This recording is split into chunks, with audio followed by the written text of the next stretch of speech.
खुलुमबाय लोगोफोर, डियार ब्रह्म चेनेलनि खौरां नायगिरि गासैबो रायजो राजा नोंथांमोननिसिम गोजोन फुंबिलिनि बयनिसिमबो गाहाम हामलायथि बावहरग्रोनाय जाबाय। आं दिनै नोंथांमोननि सिगाङाव आरोबाव माखासे सानसेयारि खौरां लानानै फैबावलायबाय। आसा खालामो नोंथांमोनहा खौरांखौ खोनासंनानै मोजां मोनगोन। दिनैनि गाहाय रादाबफोराव दङ। इउपिपिएलआ बिजनीआव सान्ति सन्मान पद यात्रा खुंदों। प्रमद बर'आ देरहानायनि फोथायथि।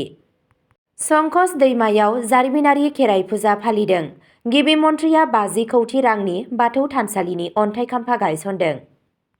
साहा बागाननि मावथिनि गाग्लोबनायाव जिउ गोमानायनि उनाव दिग्बैया बन्द, 7 हमजादों। आसाम राइफल्स डिआरआइआ काछाराव 3.2 कौटि रांनि हेर'इन जब्द खालामो, 2 हमजादों। आसाम दावबायनाय समाव पीएम मदिआ 5,450 कौटि रांनि जौगाथाय मावथांखिफोरखौ बेखेवगोन।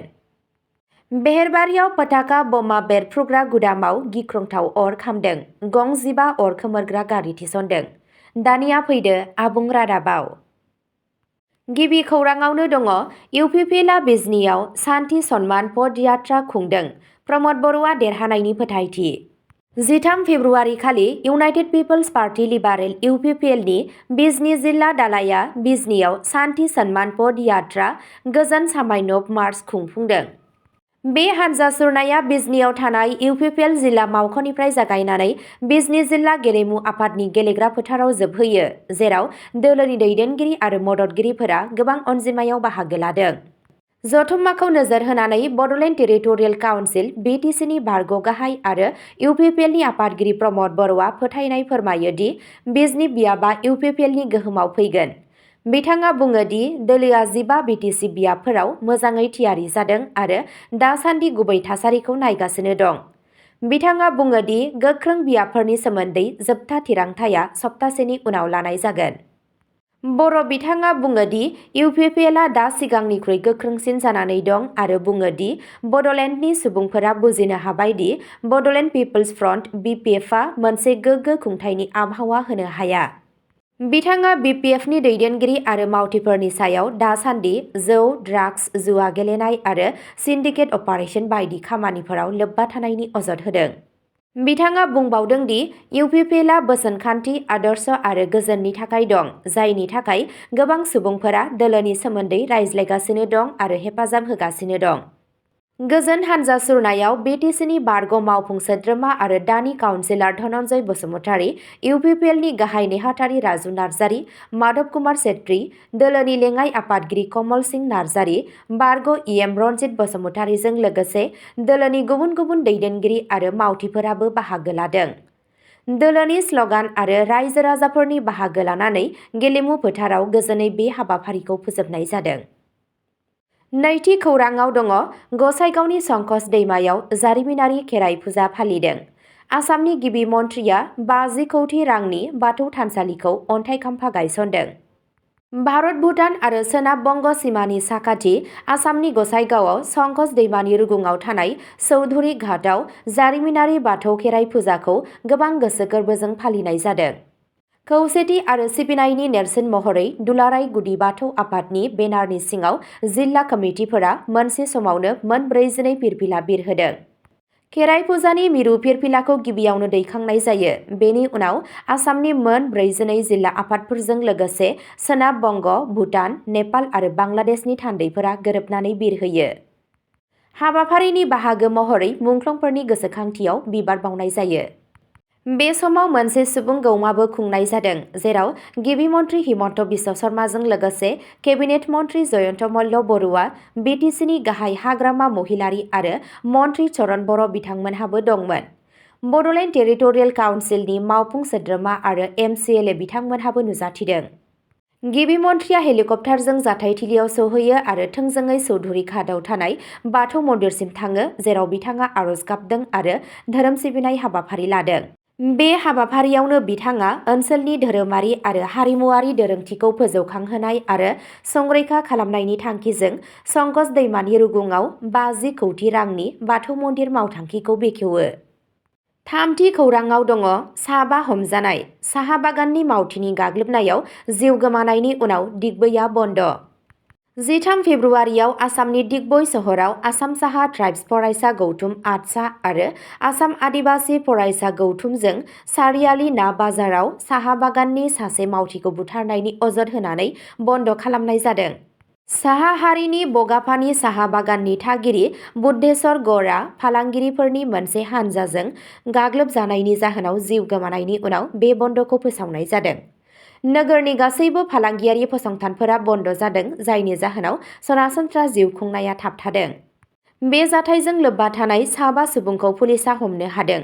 हमजानायफोरनि मुंखौ शेर खान, रमजान खान, अजीत आली, चानब भट्टाचार्य आरो बिक्रम साहनी होननानै खालामनाय जादों।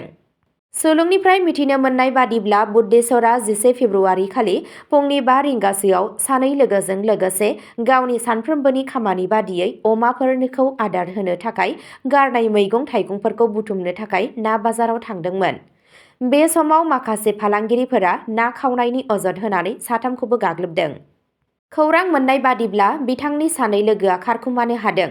बुद्धेश्वरखौ हमनानै गाज्रियै बुनाय जादों। बिथांखौ गोब्राब हालोदाव दिगबै पुलिस थानासिम लांनाय जादों आरो उनाव दिगबै सिभिल हस्पिटालाव थिसननाय जादों, जेराव फाहामथाय होनाय समाव जोखोम जानायनि जाहोनाव बिथाङा जिउ गोमायो।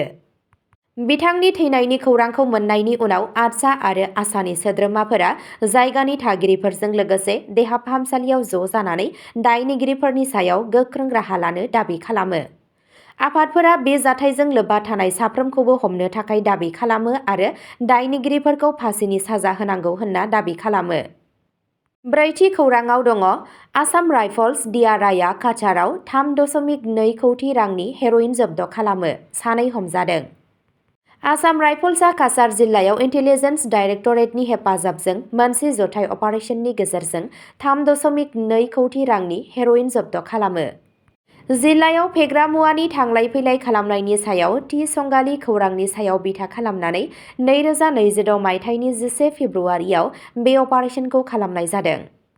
बे अपारेशननि समाव सानै सुबुंखौ हमनाय जायो आरो खौरां मोननाय बादिब्ला बे बेसादखौ रोगानो थाखाय बाहायनाय गंसे बलेर' गारिजों लोगोसे गंसे मबाइल फनखौबो जब्द खालामनाय जादों। रैखाथि हान्जाया बुंबावदों दि बोखांनो हानाय ड्राग्स, जब्द खालामनाय गारि आरो हमजानाय सुबुंफोरखौ आरोबाव आयेनारि राहा लानो थाखाय जायगानि पुलिस थानानो गथायना होनाय जादों। ब्राथि खौराङाव दङ आसाम दावबायनाय समाव पीएम मदिआ 5,450 कौटि रांनि जौगाथाय मावथांखिफोरखौ बेखेवगोन। गाहाय मन्थ्रि मदिआ सनिबाराव आसाम दावबायगोन आरो 5,450 कौटि रांनि जौगाथाय मावथांखिफोरखौ बेखेवगोन, जायनि थांखिया सा-सानजायाव कानेक्टिभिटि, डिजिटेल इन्फ्रास्ट्राक्चार, सोलोंथाय आरो नोगोरारि हान्थामेलाखौ जौगाहोनाय।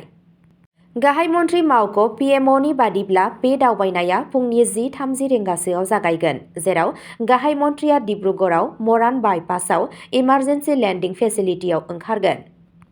बिथाङा भारतारि एयार फर्सनि फाइटार जेट, ट्रान्सपर्ट एयारक्राफ्ट आरो हेलिकप्टारफोरनि एरियेल डिसप्लेखौबो नायगोन। दिनै उनाव गाहाय मन्थ्रिया ब्रह्मपुत्र दैमानि सायाव गोदानै लुफुंजानाय कुमार भास्कर बर्मा सेतुखौ नायदिंगोन। 3,030 कौटि रांनि खरसाजों लुजानाय 6-लेन दालांआ गुवाहाटीखौ सा-गुवाहाटीजों फोनांजाबो आरो बे ओनसोलनि गिबिसिन उफ्रा दालां। बेयाव गोदान मुगानि रैखाथि आरो मनिटरिं सिस्टेमफोर दं। सा-सानजा ओनसोलनि थाखाय कामरुप जिल्लानि आमिनगावआव पीएम मदिआ नेशनेल डाटा सेन्टारखौबो बेखेवनाय जागोन। बे मिरुआ गोनांथार सोरखारि डिजिटेल सिबिथायखौ हस्ट खालामगोन आरो गुबुन हादोरारि डाटा मिरुफोरनि थाखाय खैफोद सुफुंग्रा मिरु महरै खामानि मावगोन।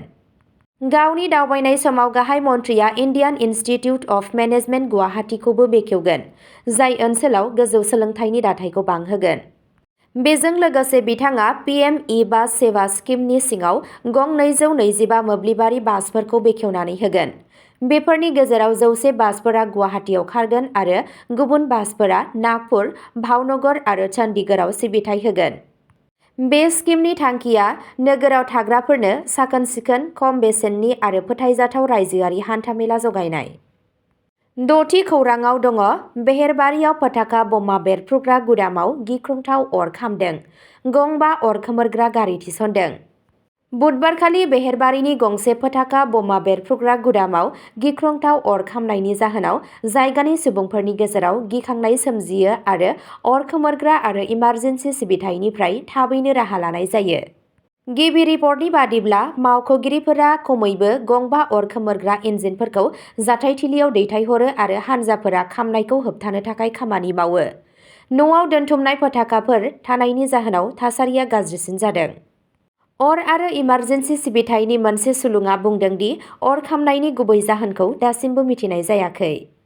सांग्रांथि महरै बिबानगिरिफोरा जायखिजाया जाथायफोरखौ होबथानो आरो रायजो-राजाफोरनि रैखाथिखौ थि खालामनो थाखाय खाथि-खालानि जायगाखौ बन्द' खालामना होदों। बे रिपर्टनि समसिम जेबो सुबुंनि जिउ खहा जानायनि खौरां मोननाय जायाखै।